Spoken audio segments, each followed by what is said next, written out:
نبی کریم صلی اللہ علیہ وآلہ وسلم سے 1000 سال پہلے یمن کا بادشاہ طبع خمیری تھا۔ ایک مرتبہ وہ اپنی سلطنت کے دورے پر 12,000 عالم حکیم، 1,32,000 سوار، 1,13,000 پیادہ ہمراہ لیے ہوئے اس شان سے نکلا کہ جہاں بھی پہنچا اس کی شان و شوکت دیکھ کر مخلوق خدا چاروں طرف سے نظارہ کرنے کو جمع ہو گئی۔ یہ بادشاہ جب دورہ کرتا ہوا مکہ معظمہ پہنچا تو اہل مکہ میں سے کوئی بھی اسے دیکھنے نہ آیا۔ بادشاہ حیران ہوا اور اپنے وزیر اعظم سے اس کی وجہ پوچھی تو اس نے بتایا کہ اس شہر میں ایک گھر ہے جسے بیت اللہ کہتے ہیں۔ اس بیت اللہ اور اس کے خادموں کی یہاں کے باشندے اور تمام لوگ بے حد تعظیم کرتے ہیں، اور جتنا آپ کا لشکر ہے اس سے کہیں زیادہ دور اور نزدیک کے لوگ اس گھر کی زیارت کو آتے ہیں اور یہاں کے باشندوں کی خدمت کر کے چلے جاتے ہیں۔ پھر آپ کا لشکر ان کے خیال میں کیوں آئے؟ یہ سن کر بادشاہ کو غصہ آیا اور قسم کھا کر کہنے لگا کہ میں اس گھر کو کھدوا دوں گا اور یہاں کے باشندوں کو قتل کروا دوں گا۔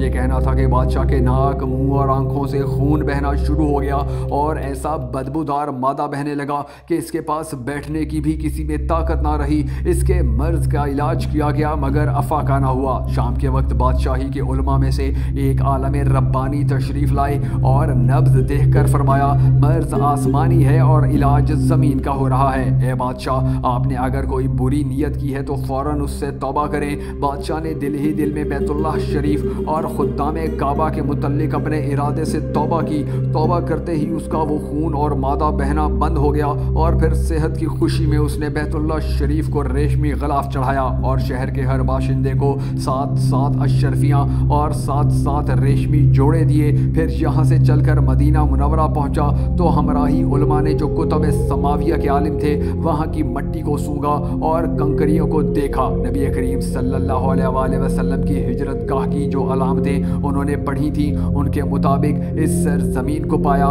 تو عہد کر لیا کہ ہم یہاں ہی مر جائیں گے مگر اس سرزمین کو نہ چھوڑیں گے۔ اگر ہماری قسمت نے یاوری کی تو کبھی نہ کبھی جب نبی کریم صلی اللہ علیہ وآلہ وسلم تشریف لائیں گے ہمیں بھی زیارت کا شرف حاصل ہو جائے گا، ورنہ ہماری قبروں پر تو کبھی نہ کبھی ان کے جوتوں کی مقدس خاک اڑ کر پڑ ہی جائے گی جو ہماری نجات کے لیے کافی ہے۔ یہ سن کر بادشاہ نے ان عالموں کے واسطے 400 مکان بنوائے اور اس بڑے عالم ربانی کے مکان کے پاس نبی کریم کی خاطر ایک 2 منزلہ عمدہ مکان تعمیر کروایا اور وصیت کر دی کہ جب آپ صلی اللہ علیہ وآلہ وسلم تشریف لائیں تو یہ مکان آپ کی آرام گاہ ہو، اور ان 400 علماء کی مالی امداد بھی کی اور کہا کہ تم ہمیشہ یہیں رہو۔ اور پھر اس بڑے عالم ربانی کو ایک خط لکھ کر دیا اور کہا کہ میرا یہ خط اس آخری نبی تک پہنچا دینا۔ اگر زندگی میں آپ صلی اللہ علیہ وآلہ وسلم کی زیارت کا مجھے موقع نہ ملا تو اپنی اولاد کو وصیت کر دینا کہ نسلاً با نسلاً میرا یہ خط محفوظ رکھیں حتیٰ کہ سرکار نبی کریم صلی اللہ علیہ وآلہ وسلم کی خدمت میں پیش کیا جائے۔ یہ کہہ کر بادشاہ وہاں سے چل دیا۔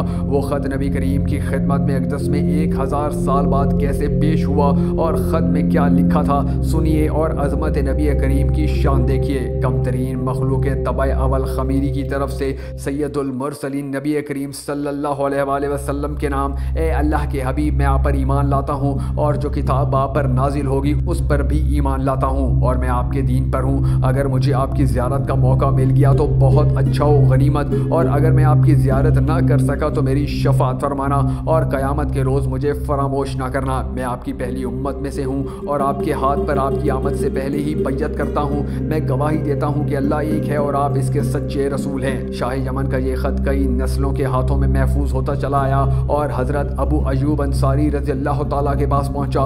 آپ نے وہ خط اپنے غلام خاص ابو لیلہ کی تحویل میں رکھا، اور جب نبی کریم صلی اللہ علیہ وآلہ وسلم نے مدینہ کی ہجرت فرمائی اور مدینہ کی الوداعی گھاٹی سے آپ کی اونٹنی نمودار ہوئی اور جو 2 منزلہ مکان شاہ یمن طبع خمیری نے حضور کی خاطر بنوایا تھا جس میں اس وقت حضرت ابو ایوب انصاری رضی اللہ تعالیٰ عنہ رہتے تھے، اسی میں نبی کریم صلی اللہ علیہ وآلہ وسلم کی اونٹنی جا کر ٹھہر گئی۔ لوگوں نے ابو لیلہ کو بھیجا کہ جاؤ نبی کریم کو شاہ یمن طبع خمیری کا خط دے آؤ۔ جب ابو لیلہ حاضر ہوا تو نبی کریم نے اسے دیکھتے ہی فرمایا، تو ابو لیلہ ہے؟ یہ سن کر ابو لیلہ حیران ہو گیا۔ نبی کریم نے فرمایا، میں محمد رسول اللہ ہوں، شاہ یمن کا جو خط تمہارے پاس ہے لاؤ وہ مجھے دو۔ چنانچہ ابو لیلہ نے وہ خط آپ کو دے دیا۔ نبی کریم نے وہ خط پڑھ کر فرمایا کہ صالح بھائی طبع کو آفرین اور شاباش ہے۔